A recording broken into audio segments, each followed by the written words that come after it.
নমস্কার বন্ধুরা, আপনারা দেখছেন সরকারি সংবাদ ইউটিউব চ্যানেল। বন্ধুরা, এই মুহূর্তে সব থেকে বড় খবর বীরভূমের তৃণমূল সভাপতি অনুব্রত মণ্ডলকে নিয়ে।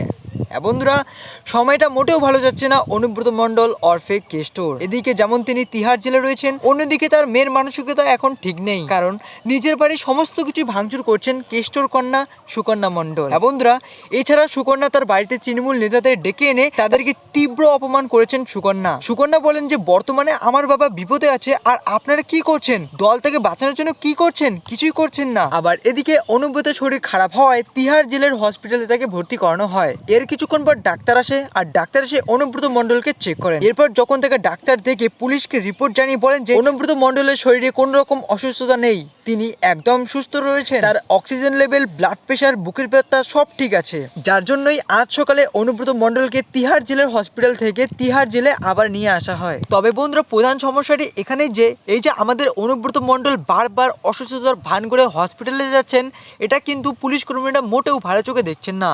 কারণ বন্ধুরা, এরপর যখন কোনো দিন সত্যিকারে অনুব্রত মণ্ডল অসুস্থ হবেন, আর সেদিন যদি অনুব্রত মণ্ডল বলে যে আমি খুব অসুস্থতা বোধ করছি, তখন কিন্তু পুলিশ কর্মীরা তাকে ধ্যান না দিয়ে, তার কথাকে গুরুত্ব না দিয়েই থাকবেন, আর সেদিন কিন্তু অনেক বড়সড় একটা বিপদ ঘটতে পারে।